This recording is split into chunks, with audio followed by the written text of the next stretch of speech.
कैलाश के पावन कंदराओं में महादेव बैठे थे, ध्यानस्थ होकर के बैठे थे। पार्वती नित्य उनका दर्शन करती है और नित्य दर्शन करके मन में विचार करती हैं, बाकी सब तो देव हैं परंतु ये महादेव हैं, और महादेव होने के बाद भी पूरा विश्व इनका चिंतन करता है, लेकिन ये नेत्र बंद करके किसका ध्यान करते हैं, किसका स्मरण करते हैं। पराम्बा जगदम्बा पार्वती के हृदय में जब ये भाव प्रकट हुआ कि ये किसका ध्यान करते हैं, तब उन्होंने जाकर के एक दिन भोलेनाथ से प्रार्थना करते हुए कहा कि हे भगवान, हे नाथ, आप महादेव हैं, जगदाधीश हैं, विश्वेश्वर हैं, सब आपको प्रणाम करते हैं, आपका ध्यान करते हैं, आपको नमन करते हैं, वंदन करते हैं, परंतु आप यहाँ कैलाश की कंदराओं में बैठ करके नेत्र बंद करके आप किसका ध्यान करते हो, आप किसका स्मरण करते हो। तब भगवान शिव ने पार्वती जी को श्री राधा कृपा कटाक्ष स्तोत्र सुनाया। मुनिंद्र वृंद वंदिते त्रिलोक शोक हारिणी, कदा करिष्यसि माम कृपा कटाक्ष भाजनम। तब भगवान शिव ने ये राधा कृपा कटाक्ष स्तोत्र सुनाया। प्रसंग बड़ा है। नाथ पहले तो श्री कृष्ण का परिचय देते हैं कि मैं किसका ध्यान करता हूं, उसी में ही रमा रहता हूं,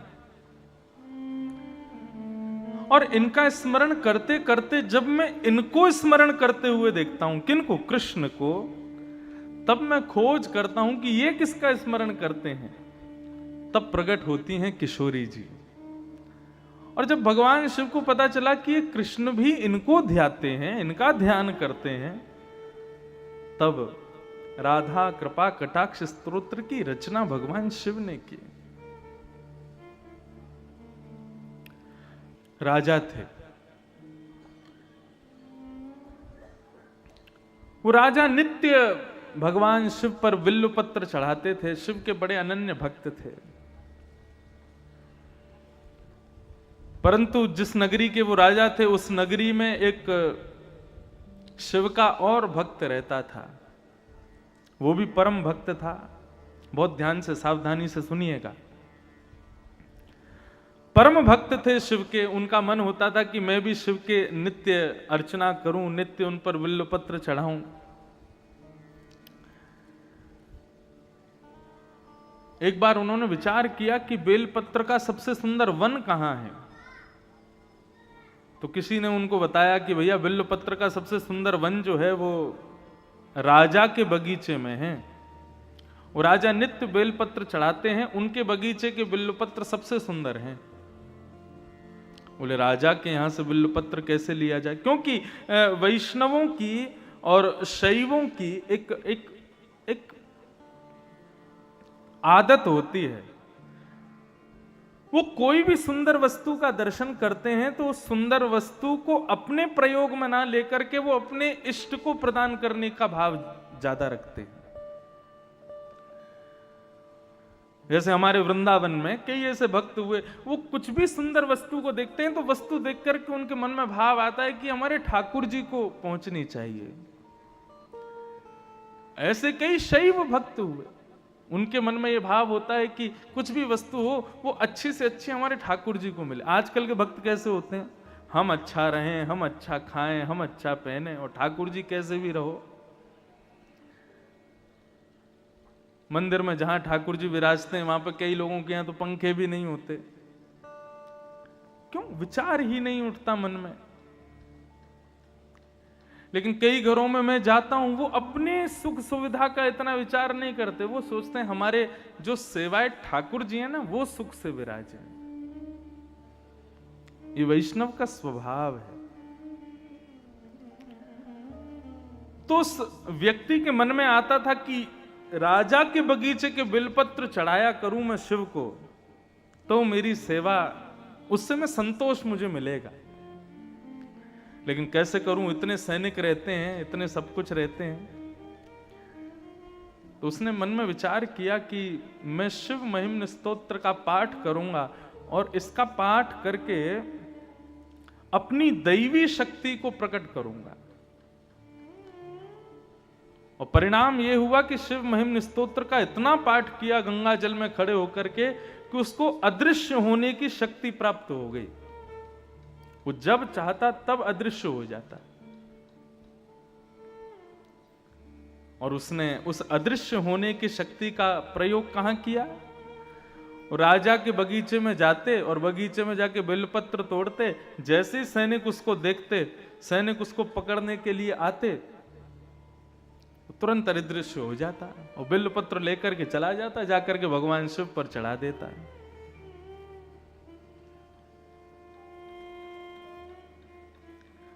राजा को बड़ी चिंता हुई कि मैं इतने बिल्वपत्र अपने बगीचे में उगाता हूं शिव की आराधना के लिए, और ये व्यक्ति अपनी दैवी शक्ति से अदृश्य होकर के सारे पत्रों को ले जाता है, मुझसे पहले चढ़ा देता है।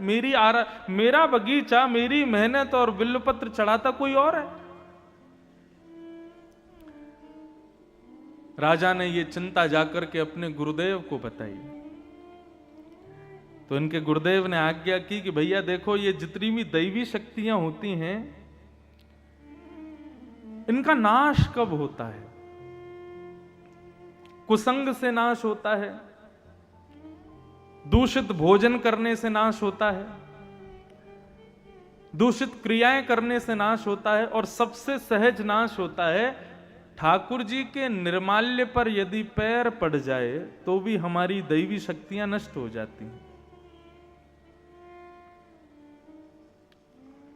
निर्माल्य मतलब ठाकुर जी के गले में चढ़ा हुआ पुष्प है, पत्र है, प्रसाद है, यदि उस पर आपका पैर लग गया तो पैर लगते ही आपकी दैवी शक्ति नष्ट हो जाएगी। हाँ, केवल इतना है कि जहां मंदिर परिसर है, मंदिर परिसर में अगर चढ़ जाए, पैर कहीं लग जाए ठाकुर जी के निर्माल्य पर, तो दोष नहीं है। मंदिर से बाहर यदि ठाकुर जी के निर्माल्य पर आपने पैर रख दिया तो वो घातक है। आप नेत्र बंद करते हो, ठाकुर जी प्रकट हो जाते हैं, उनका दर्शन होता है, यह भी एक दैवी शक्ति है। लेकिन आपकी भक्ति में, आपकी सेवा में यदि लेश होने लग जाए तो समझ लेना आपने कहीं ना कहीं अपराध तो किया है, किसी निर्माल्य पर चरण तो रखा है।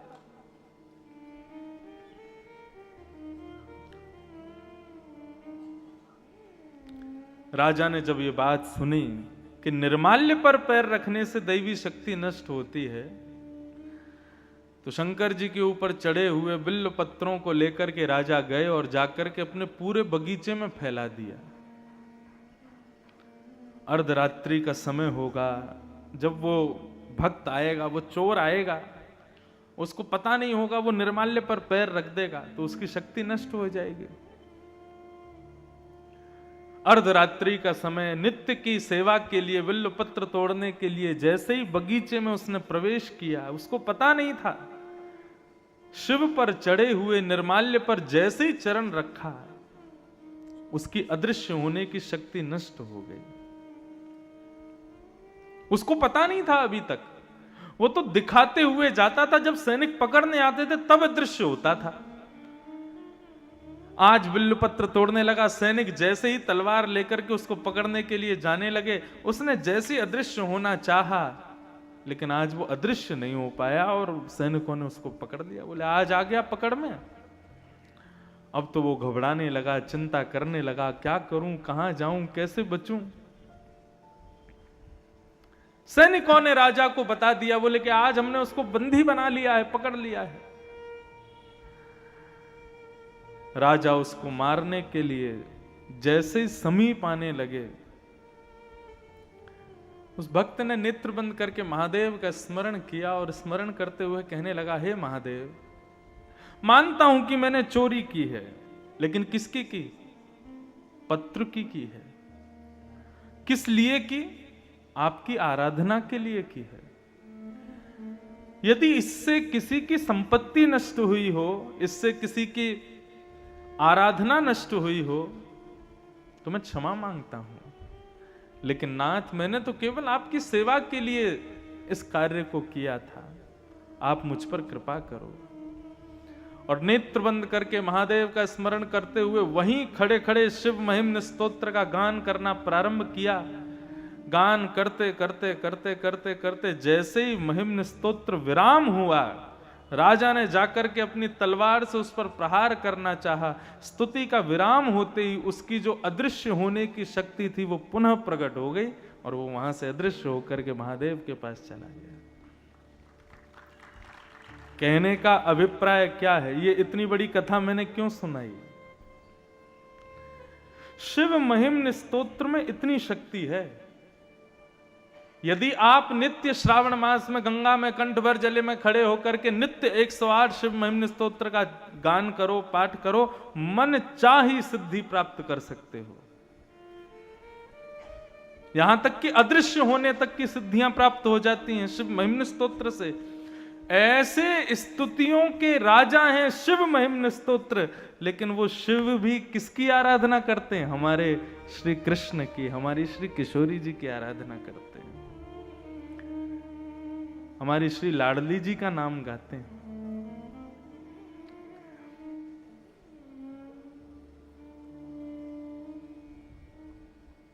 शिव महिम्न स्तोत्र के 108 पाठ, और 108 तो कम बता रहा हूं, 1,00,000 पाठ, एक पुरुष चरण शिव महिम्न स्तोत्र का जितना बल देगा, उतना बल केवल श्री किशोरी जी का एक बार राधा नाम कहने मात्र से प्राप्त हो जाएगा। कहे तो सही। अब सूरदास जी वहां पर ठाकुर जी को धमकी और देते हैं।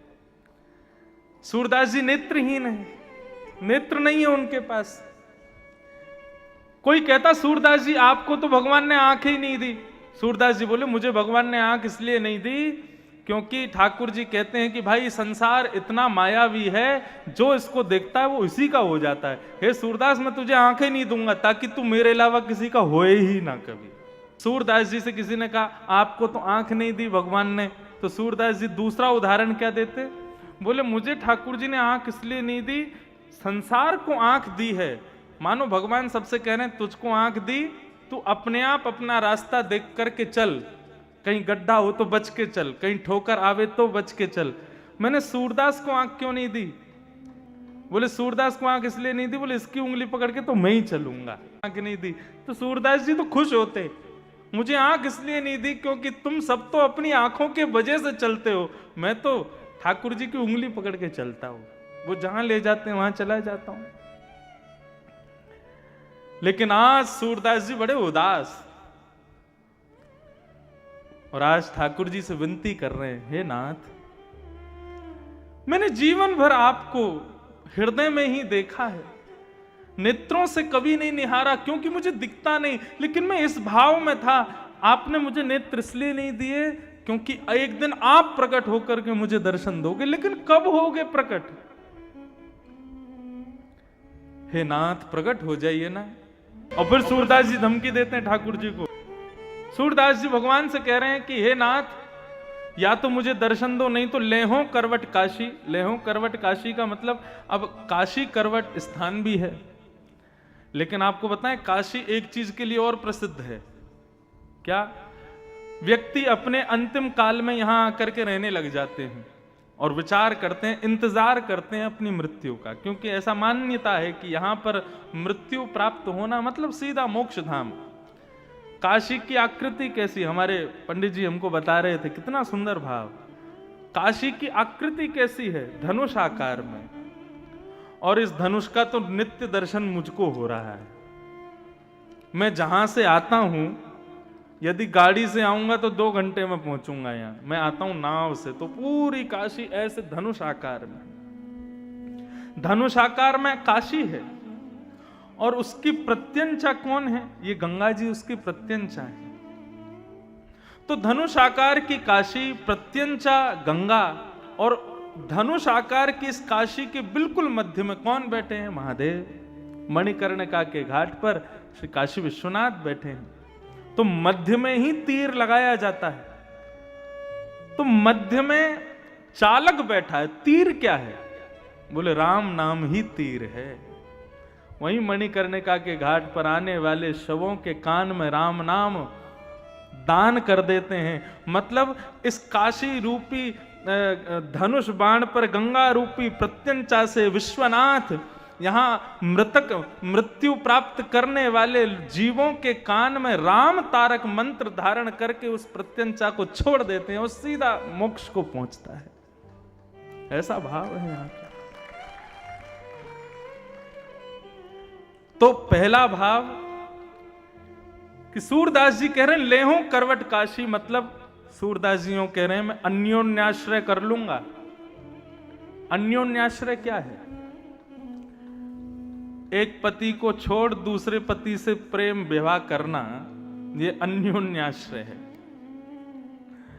तो सूरदास जी मानो भगवान को धमकी दे रहे हैं, बोले यदि आपने मुझको दर्शन नहीं दिया तो मैं आपको छोड़ दूंगा और मैं काशी के जो विश्वनाथ है ना उनकी शरण में चला जाऊंगा। तो लेहो करवट काशी, एक भाव तो ये। दूसरा भाव लेहो करवट काशी का मतलब आपने यदि अब मुझे दर्शन नहीं दिया तो फिर मैं अपने प्राणों का परित्याग कर दूंगा। हम काशी जा रहे हैं। पहले के जमाने में इतना कहना मतलब घर के लोग पांव पकड़ ले, अरे भैया ऐसा मत कहो। क्यों? काशी जाने का मतलब क्या? बोले कि अब सुधार जाएंगे हम। लेहो करवट काशी, सूरदास जी कह रहे हैं भगवान से। और मैंने ऐसा भी सुना कि एक यहां कुआं है। अब मुझे सत्य तो मेरे को नहीं पता, आप लोग ज्यादा जानते होंगे। उस कुएं में लोग कूद करके अपने प्राणों का परित्याग कर देते थे। वहां नीचे विश्वनाथ भगवान बैठे हैं। तो करवट काशी का मतलब वह भी है कि वहां जाकर के अपने प्राणों का परित्याग कर दूंगा, आदि आदि भाव। लेकिन भाव एक ही है, यदि आपने मुझे दर्शन नहीं दिए तो मैं काशी का आश्रय ले लूंगा।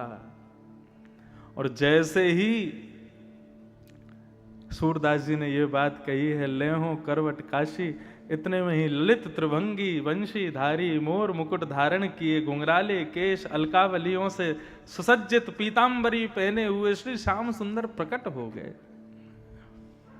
जैसे प्रकट हुए तो नूपुरों की ध्वनि हुई, अंग से इत्र की सुगंधी सूरदास का स्पर्श करने लगी। सूरदास जी बोले कौन है मेरे सन्मुख? जैसे ही शब्द सुना सूरदास, सूरदास जी के नेत्र सजल हो गए। बोले नाथ आ गए आप? बोले हाँ मैं आ गया। और जैसे ही सूरदास जी के नेत्रों पे हाथ फेरे हैं और कहा सूरदास नेत्र खोलो। जैसे ही नेत्र खोल करके देखा, सामने ललित त्रिभंगी ठाकुर जी खड़े हैं, मधुर मुस्कुरा रहे हैं, ऐसा सुंदर स्वरूप धारण करके पधारे हैं। ये देख करके सूरदास जी आनंदित हो गए, रोम रोम का दर्शन करने लगे, एक एक अंग का दर्शन करने लगे और सर्वांगीण अंग का दर्शन करके प्रणाम करते हुए ठाकुर जी से कहने लगे अब मुझे फिर से अंधा बना दो। क्यों? बोले अब इन नेत्रों में आप विराजमान हो गए, मेरे प्रत्येक रोम में आप विद्यमान हो गए, अब मैं इन नेत्रों से किसी और को नहीं देखना चाहता। श्रीमद् भागवत में गोपियां कहती हैं अक्षण वताम फलमिदम न परम विदाम। इतना बढ़िया सूत्र गोपियों ने कहा है। गोपियां कहती हैं इन आंखों से स्विट्जरलैंड देखना, न्यूजीलैंड देखना, कश्मीर देखना, कन्याकुमारी देखना, सिंगापुर चले जाना, आदि आदि देश का भ्रमण करके इन आंखों से देखना, तुमने आंख पाकर के कुछ नहीं किया। धन मिले तो धन का सदुपयोग करो। ये आंख मिली है तो इनका सदुपयोग क्या है कि जो काशी विश्वनाथ आज मंदिर में बैठे हैं, एक स्थिर होकर के बैठे हैं, नित्य उनको देखना भी इन आंखों की सार्थकता नहीं है। इन आंखों की सार्थकता कब हो कि जब तुम गंगा के घाट पर, काशी के किनारों पर जब घूम रहे हो तो एक दिन एकांत में वही विश्वनाथ भ्रमण करते हुए तुमको दिखाई दे जाए, तो समझना इन आंखों को पाकर के हमने इनको सिद्ध किया है। गोपियां कहती हैं, इन आंखों से यदि श्याम सुंदर को चलते फिरते, मुरली बजाते, आनंद करते, रास विहार करते नहीं देखा, तो इन आंखों का तुमने सदुपयोग ही नहीं किया। सूरदास जी कहते हैं, अब आंख मिल गई और आंख को देखना जिसको है वो मिल गया, अब मुझे कुछ नहीं चाहिए। जिन नयनन में पी बसे दूजो ना ही समाए, अब मुझे फिर से नेत्रहीन बना दो। हम में और बाकी के वैष्णव भक्तों में अंतर क्या है? हम अपनी प्रत्येक इंद्रिय से संसार को भोगना चाहते हैं। आंखों से सुंदर देख लें, जीभ से सुंदर खा लें, कानों से सुंदर सुन लें, त्वचा का सुंदर से सुंदर स्पर्श कर लें। इसी की भागदौड़ में हम लोग दिन भर लगे हैं। लेकिन जिस दिन आपकी प्रत्येक इंद्रिय या तो हरि या फिर हर के लिए ही प्रयोग करे अपना, उस दिन समझना कि उन पर कृपा हुई है। नेत्र केवल उनका दर्शन करना चाहें, कान केवल उनको सुनना चाहें, त्वचा केवल उनका स्पर्श चाहे, पैर केवल उनकी तरफ ही चलना चाहें, जिह्वा केवल उनके प्रसाद का सेवन करे, नेत्र केवल उनका दर्शन करें, तब समझना अब वास्तविक हमारा जीवन श्रेष्ठ हो रहा है।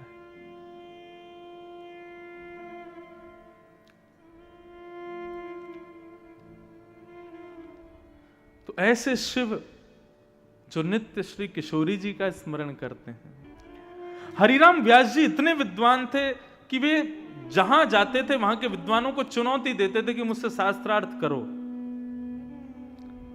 और जिसको बुलाते उसी को हरा देते। बहुत ध्यान से सब लोग इधर देखो, सावधानी से सुनो। काशी में रहने वालों, आपका रहना यहां सार्थक तब होगा जब आपको वृंदावन जाने की इच्छा प्रकट हो जाए। कैसे? सुनो। तो श्री हरिराम व्यास जी ने मन बनाया कि अब मैंने पूरे विश्व भर के विद्वानों को हरा दिया, लेकिन अब बारी है काशी की।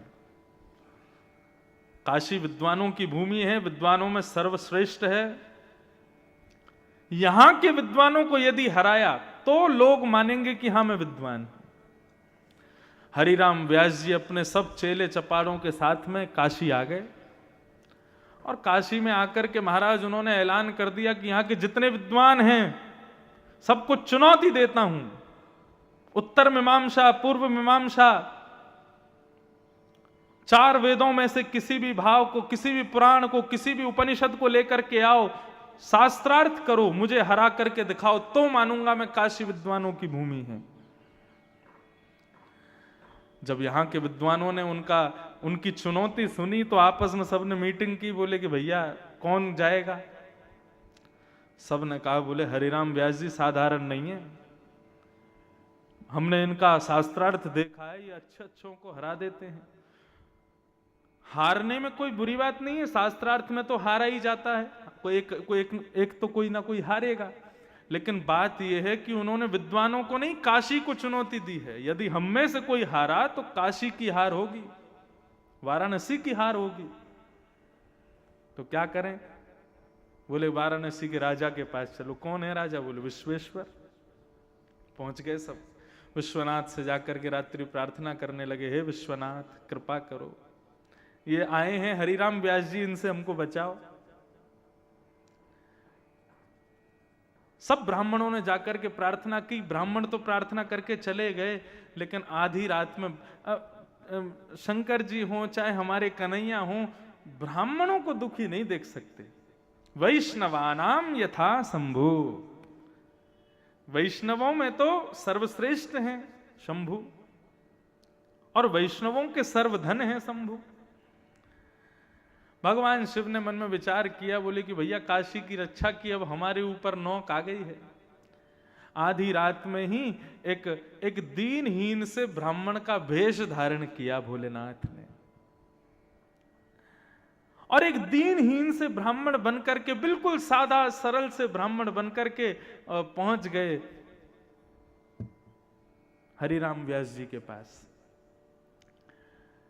हरिराम व्यास जी के चेला खड़े थे बाहर, उनसे जाकर के कहा कि महाराज मैं काशी का ब्राह्मण हूं, हरिराम व्यास जी से कुछ पूछने आया हूं। बालकों ने जाकर के बताया, बोले महाराज काशी का कोई विद्वान आया है, देखने में तो दीनहीन सा है लेकिन ब्राह्मण है, विद्वान ही होगा। हरिराम व्यास जी तुरंत उठ करके बैठ के बोले, बुलाओ, शास्त्रार्थ की सब तैयारियां करो। भगवान शिव भीतर गए और जाकर के हरिराम व्यास जी को प्रणाम करके बैठ गए। तो हरिराम व्यास जी ने कहा, शास्त्रार्थ करने आए हो? शंकर जी बोले, नहीं नहीं, मैं तो शास्त्र ही नहीं जानता, तो अर्थ क्या करूंगा, मुझे तो कुछ भी नहीं पता। मैंने सुना है आप बहुत विद्वान हैं, तो एक प्रश्न था मन में, उसका उत्तर जानने आया हूं। हरिराम व्यास जी बोले, ये कोई समय उत्तर पूछने का? सुबह आना चाहिए था, इस समय तो हम शास्त्रार्थ के लिए बैठे हैं। बोले अच्छा, तो आप मेरे प्रश्न का उत्तर दे दीजिए, उसके बाद हम शास्त्रार्थ कर लेंगे। बोले पूछो, क्या है तुम्हारा प्रश्न? भगवान शिव बोले, महाराज मैं ये जानना चाहता हूं कि विवेक किसे कहते हैं? हरिराम व्यास जी बोले, विवेक जानने आए हो? बोले हाँ, मैं ये जानने आया हूं विवेक कहते किसको हैं। कथाओं में सुना है, बिनु सत्संग विवेक न होई, राम कृपा बिन सुलभ न सोई। राम जी कृपा करके विवेक देते हैं, तो ये विवेक क्या है, मुझे विवेक के बारे में बताइए।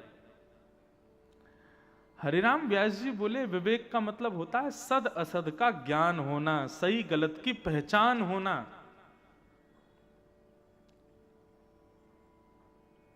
सद असद का ज्ञान ही विवेक है। महादेव मुस्कुराने लगे, बोले मिल गया उत्तर? बोले उत्तर तो मिल गया, लेकिन प्रभु मैं ये कहना चाहता हूं सही गलत का ज्ञान होना विवेक है, तो मैं आपसे दूसरा प्रश्न ये करना चाहता हूं, क्या आप विवेकी हो? क्या आपके पास विवेक है? हरिराम व्यास जी बोले, कैसी बात करते हो? बोले नहीं, मैं बस ये पूछना चाहता हूं, आप विद्वान क्यों हुए? आपने इतनी पढ़ाई की, इतना अध्ययन किए, इतने विद्वान बने, किस लिए? केवल ब्राह्मणों को हराने के लिए? विद्वान इसलिए बना जाता है? क्या यही विवेक है आपका? कोई व्यक्ति अध्ययन करता है तो अध्ययन करके उसका कोई ना कोई विचार होता है कि मैं इस ग्रंथ को क्यों पढ़ रहा हूं, इसके पढ़ने के बाद मैं ऐसा करूंगा, मैं ये करूंगा, ये मेरा सत्संकल्प है। लेकिन आपका संकल्प तो हमको इतना मालूम पड़ता है कि आप विद्वान केवल और केवल इन बेचारे सीधे भोले भाले ब्राह्मणों को हराने के लिए बने हो। इतनी विद्या आपने अपने भीतर समा रखी है केवल ब्राह्मणों को हराने के लिए। क्या यही विवेक है आपका? कितने ब्राह्मणों को निराश कर देते हैं आप, कितने ब्राह्मणों को हरा करके हताश कर देते हैं और फिर खुद को विद्वान कहते हैं। क्या यही विवेक है आपका? हरिराम व्यास जी तो मौन चुप बैठे हैं। चेलाओं से कहा बाहर जाओ, गेट बंद करो। बाहर चले गए, गेट बंद कर दिया। हरिराम व्यास जी अपने आसन से उतरे और पैर पकड़ के बोले, तुम ब्राह्मण नहीं हो, कौन हो, जल्दी बताओ। आप साधारण नहीं हैं, आप कौन हैं? रूप बदल करके आए हैं। इतना विद्वान तो मैं हूं कि मुझे पहचान है कि सामने बैठा व्यक्ति कौन है। आपके शब्द, आपके नेत्र मुझे अपनी ओर आकर्षित कर रहे हैं। आप साधारण नहीं हैं, कौन हैं? प्रकट हो जाइए। इतने में ही ध्याये नित्यम महेशम रजत गिरिनिभं चारु चंद्रावतंसम रत्नाकल्पोज्ज्वलांगं पयशमृगवराभीति हस्तं प्रसन्नं पद्मासीनं समन्तास्तुतममरगणैर्व्याधिकृत्यं वसानं विश्वाद्यं विश्ववन्दनं अखिलभयहरं पंचवक्त्रं त्रिनेत्रं। देवादिदेव महादेव श्री विश्वनाथ भगवान प्रकट हो गए।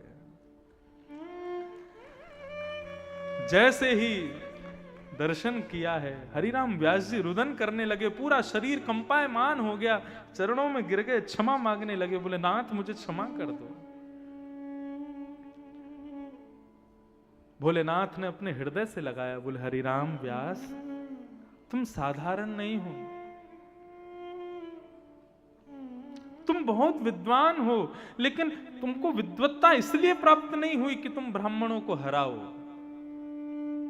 अरे तुम तो हमारे कुंज बिहारी के, हमारी श्री किशोरी जी के नित्य सखी हो, नित्य सहचरी हो, तुम विशाखा का अवतार हो। तुम्हारे लिए ये काम नहीं है कि तुम जा जा करके और विद्वानों को हराओ। ये काशी तुम्हारे लिए नहीं है। हरिराम व्यास जी बोले तो मैं क्या करूं, आज्ञा करो। बोले अभी इसी वक्त वृंदावन चले जाओ और श्रीधाम वृंदावन में जाकर के सदा सर्वदा के लिए किशोरी जी के चरणाश्रित हो जाओ। ये काशी तुम्हारे लिए नहीं है। और उसी समय हरिराम व्यास जी अपनी सारी पोथियों को गंगा जी में प्रवाहित करके, बैलगाड़ी भर के पोथियां लेके चलते थे वो, सबको गंगा जी में प्रवाहित किया और गंगा जी को प्रणाम किया, विश्वनाथ को प्रणाम किया और काशी से सीधे वृंदावन चले गए। और वृंदावन में जाकर के वृंदावन के कुंज हमारे मात पिता गुरु बंधु, वृंदावन के लता वृक्ष बल्लरियों को ही अपना भाई बंधु परिवार सखा ये सब के रूप में स्वीकार कर लिया। ठाकुर जी के एक भक्त हुए, उनका नाम था श्री कुंभन दास। क्या नाम था? कुंभन दास। कुंभन दास जी जब गाते थे ना, तो जिस राग को वो गाते थे वो राग सामने खड़ा हो जाता था हाथ जोड़ करके और नेत्रों से आंसू बहाता रहता था। वो कृतकृत्य मानता था स्वयं को जब कुंभन दास जी उसको गाते थे।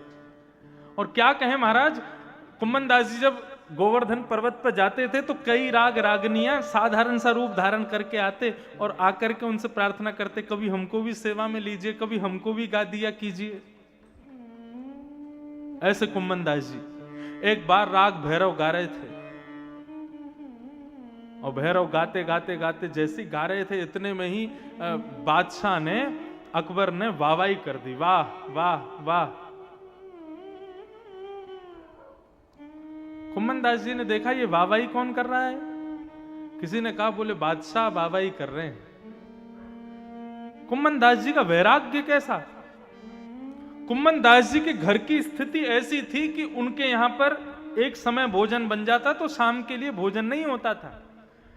राजा की वाहवाही पर चाहते तो कुंभन दास जी राजा से अपने घर की पूरी स्थिति सही करवा सकते थे, लेकिन कुंभन दास जी का वैराग्य कैसा। उसी दिन अपनी राग मालाओं में से राग भैरव को निकाल दिया। आज के बाद नहीं गाऊंगा। किसी ने पूछा क्यों नहीं गाओगे? बोले जो राग हम इनको रिझाने के लिए गाते हैं उस राग पर एक छोटे से बादशाह ने वाहवाही कर दी, राग झूठा हो गया। अब ये ठाकुर जी को नहीं दूंगा मैं। गोपाल जी प्रकट हो गए, प्रकट होकर के कहने लगे, बोले कुंभना, ये राजा को मैं नहीं पढ़ा लिखा के तेरे पास भेजो ताकि तेरे घर की स्थिति सुधर जाए, तेरे घर को सब माहौल सुधर जाए। तूने राजा को ऐसे दुत्कार दियो, ऐसे भगा दियो, वहां के सामने राग ही फाड़ दियो। कुंभन दास जी क्या कहते हैं? बोले यदि राजा जो सामग्री लाया था वो उससे ले लेता तो अभी मुझे समझाने के लिए आप मेरे पास नहीं आते। आप मेरे पास क्यों आ गए? क्यों मैंने राजा की दी हुई वस्तु को भी ठुकरा दिया। ये है वैराग्य।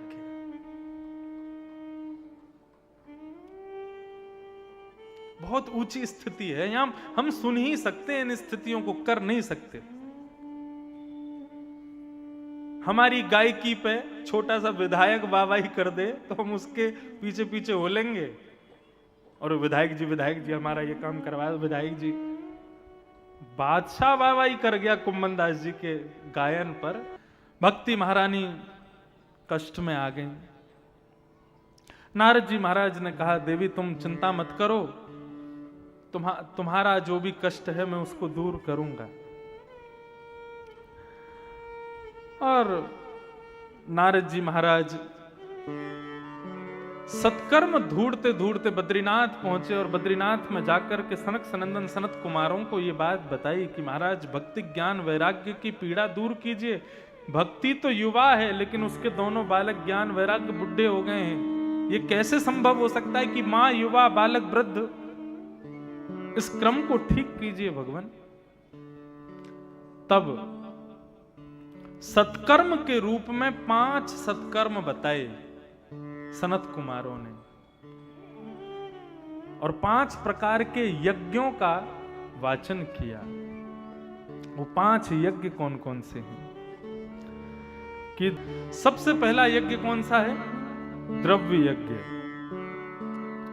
आप मंदिर में दान दक्षिणा करते हो, ठाकुर जी को पुष्प चढ़ाते हो, माला चढ़ाते हो, बिल्व पत्र चढ़ाते हो, दूध चढ़ाते हो, ये सब द्रव्य यज्ञ है, पहली श्रेणी का सत्कर्म। इससे भी श्रेष्ठ सत्कर्म क्या है? तो कहते हैं तप यज्ञ। तप यज्ञ का मतलब क्या है?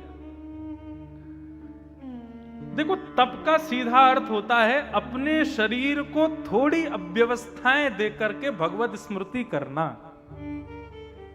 जैसे कि आप लोग सब नीचे बैठे हो, एक आसन पर बैठे हो, बार बार अपने आसन नहीं बदल रहे हो, एक ही आसन पर बैठ के पूरी कथा सुन रहे हो, यह भी एक तप है।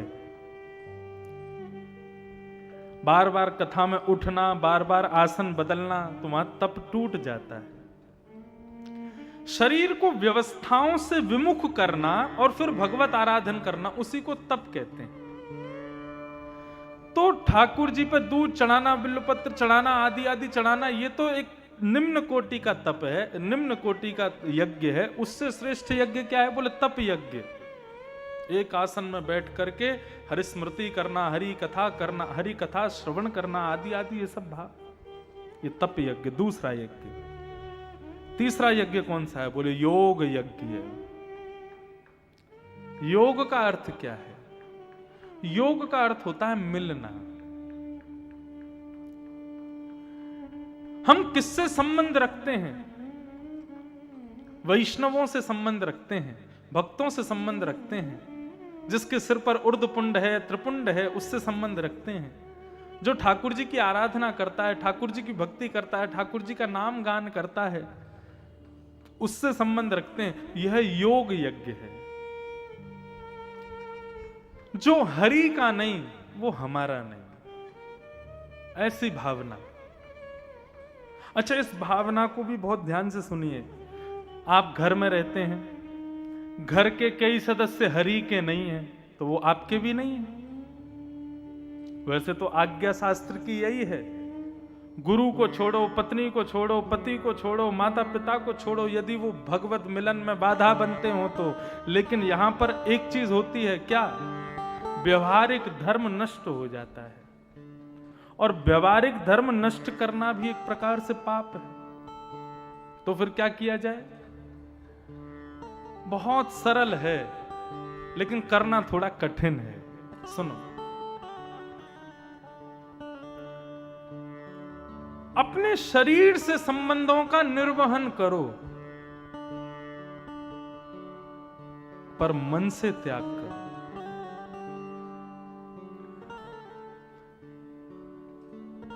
अभी विदेश यात्रा पर था मैं, वहां कई लोग मिले, वो बोले महाराज जी हम बहुत भक्ति करते हैं, लेकिन हम ऐसे देश में रहते हैं, यहाँ पर हमारे पास 4 लोग बैठे हैं, तो वो 4 लोग भी गौ मांस भक्षी हैं,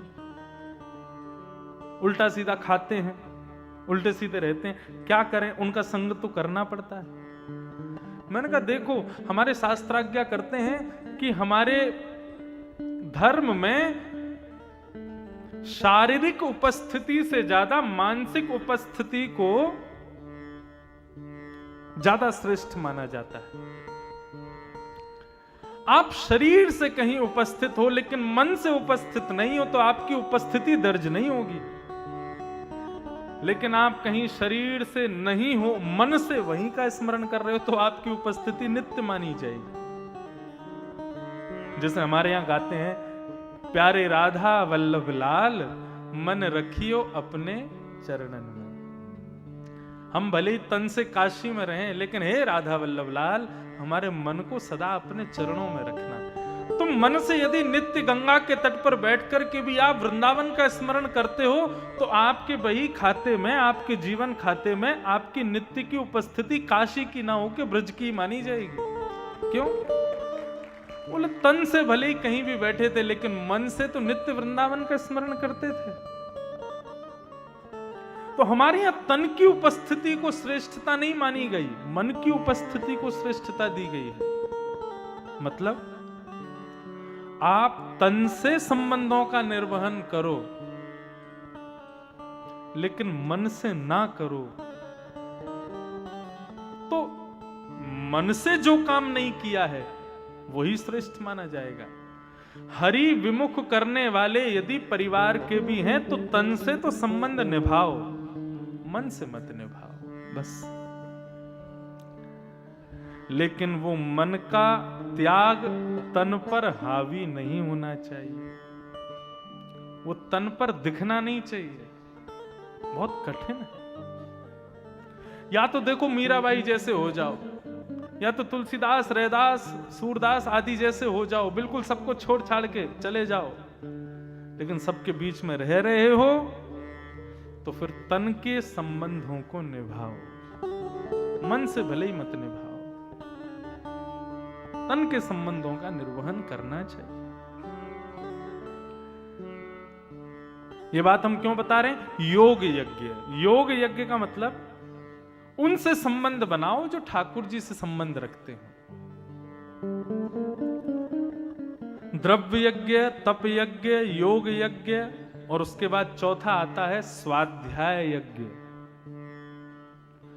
आप नित्य काशी विश्वनाथ दर्शन करने जाओ, उसका जो फल मिलेगा, और नित्य काशी ना विश्वनाथ का दर्शन ना करके नित्य अपने घर में बैठ करके कभी शिव महापुराण का स्तुति पाठ करो, कभी भागवत महापुराण का पाठ करो, कभी रामचरितमानस का पाठ करो, तो काशी के नित्य दर्शन करने से ज्यादा आपको प्राप्त होगा फल, यदि आप स्वाध्याय करते हो। और वो तो सोने में सुहागा हो जाएगा कि आप मानस लेके, पुराणों को लेके वहीं मंदिर में ही बैठ के ठाकुर जी को सुनाओ।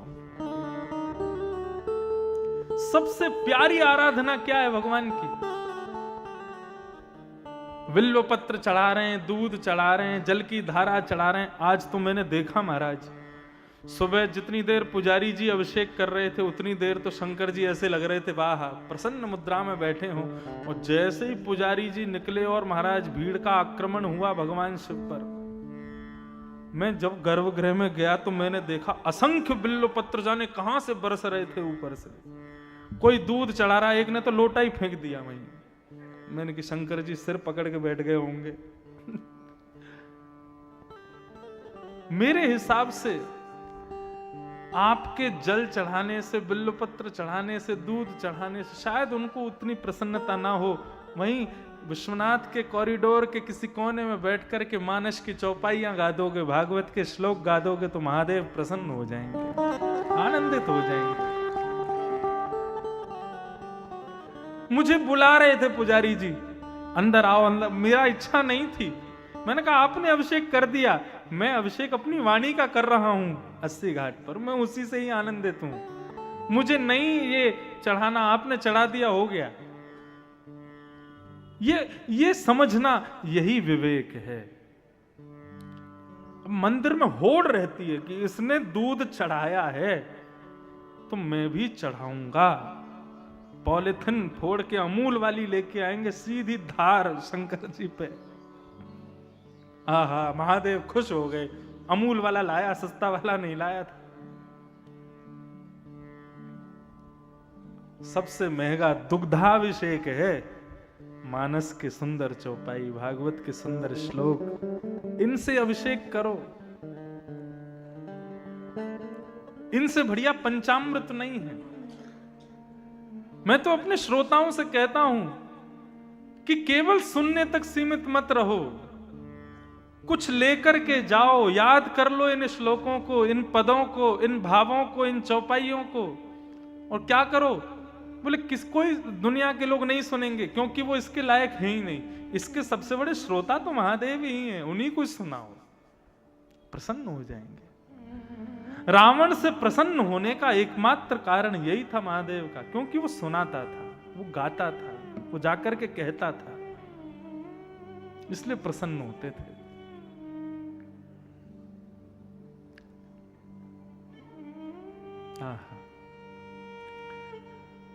तो द्रव्य यज्ञ, तप यज्ञ, योग यज्ञ और चौथा है स्वाध्याय यज्ञ। और पांचवा यज्ञ क्या है? शुकाचार्य जी ने जो गीत गाया श्रीमद् भागवत का, इस भागवत की कथा सुनना, इससे बड़ा सत्कर्म दुनिया में कुछ नहीं है। ये मैं नहीं कह रहा हूं, स्वयं भागवत कह रहे हैं। 4 यज्ञ बताए, द्रव्य यज्ञ, तप यज्ञ, योग यज्ञ, स्वाध्याय यज्ञ, और सबसे बड़ा यज्ञ क्या बताया? बोले शुकाचार्य जी के द्वारा कही गई भागवत को श्रवण करना, ये सबसे बड़ा यज्ञ है। इसको करने मात्र से सारे यज्ञ प्राप्त हो जाते हैं। नारद जी महाराज को सनत कुमारों ने कहा कि नारद, यदि तुम चाहते हो कि भक्ति ज्ञान वैराग्य का कष्ट दूर हो तो श्रीमद् भागवत की कथा कराओ। नारद जी हंसने लगे, बोले महाराज आप क्या कह रहे हैं? भागवत में इतनी सामर्थ्य है कि वो ज्ञान वैराग्य को पुनः युवान कर देगी। अरे मैंने साक्षात वेद सुना दिया, मैंने साक्षात गीता सुना दी, उससे कुछ प्रभाव नहीं हुआ तो भागवत से कैसे प्रभाव हो जाएगा? बहुत सुंदर बात कहते हैं सनत कुमार। सनत कुमार कहते हैं, कितना अच्छा तथ्य दिया है यहां पर सनत कुमारों ने। आहा, मजा आ गया सुन के। क्या कहते हैं? बोले आप कहते हो कि आपने भक्ति ज्ञान वैराग्य को वेद सुना दिए, तो जो काम वेद नहीं कर पाए वो भागवत कैसे करेगी? बंधुओं, वेद में और भागवत में अंतर क्या है? वेदों से ही प्रकट हुई है भागवत। चतुर्वेद, ऋग्वेद, यजुर्वेद, सामवेद, अथर्ववेद, उनका ही अर्थ है श्रीमद् भागवत। तो यहां पर इतनी अच्छी बात कहते हैं, बोले कि देखो भाई, भागवत इसलिए श्रेष्ठ है क्योंकि तुमको यदि दिया जलाना है तो दिया दूध से नहीं जलेगा, जबकि दूध में घी होता है। लेकिन फिर भी आप दूध से दिया नहीं जला सकते।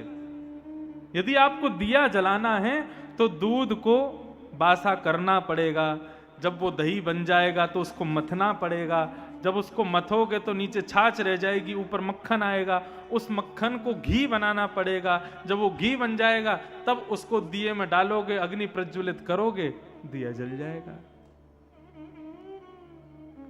आपके एक हाथ में एक गिलास दूध दे दिया जाए, दूसरे हाथ में एक गिलास घी दे दिया जाए और कहा जाए एक को छोड़ना पड़ेगा, किसको छोड़ोगे? किसका त्याग करोगे? दूध का कि घी का? दूध का कर दोगे। क्यों? घी उसका तत्व है, घी मूल्यवान है, घी वो प्रदान कर सकता है जो दूध में शक्ति नहीं है। तो श्रीमद् भागवत, वेद क्या है? बोले वेद दूध है, और श्रीमद् भागवत उसी दुग्ध से प्रकट हुआ घी है।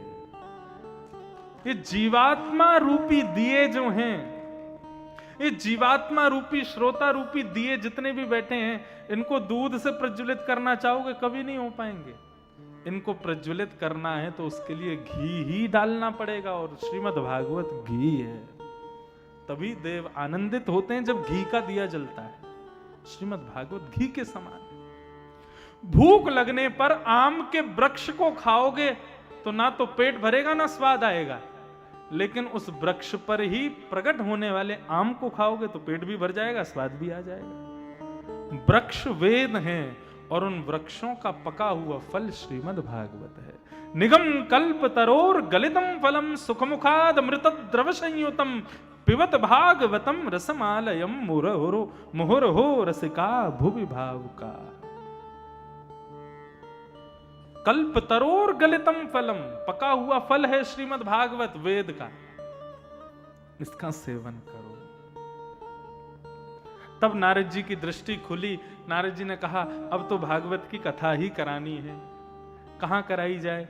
बोले आनंद नाम के वन में कराओ। गंगा द्वार समीपे तू तटमानंद नामकम, हरिद्वार से पहले एक आनंद नाम का वन पड़ेगा जिसको ऋषिकेश कहते हैं, वहीं पर ये भागवत की कथा कराओ। और भागवत की कथा करेगा कौन? बोले व्यास तुम खुद खोज के लाओ। नारद जी बोले अब आपने स्थान बताया, आपने भागवत का मार्ग बताया, कथा भी आप ही सुनाओ। और सनक सनंदन सनातन सनत कुमार व्यास बने।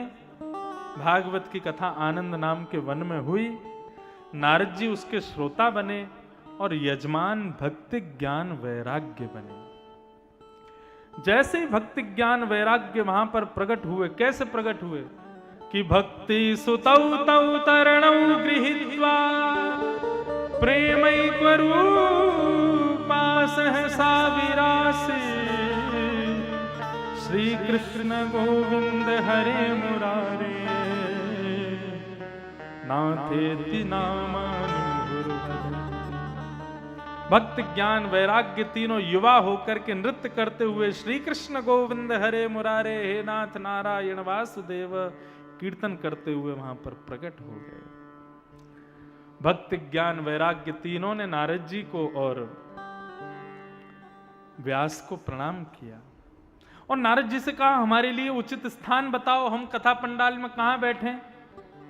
नारद जी ने इतना सुंदर स्थान दिया, बोले कि हे भक्ति महारानी, ये जितने भी वैष्णव कथा श्रोता बैठे हैं इनके हृदय रूपी आसन पर जाकर के आप बैठ जाओ। निरंतरम वैष्णव मानसानि। और ज्ञान वैराग्य की वृद्धता दूर हुई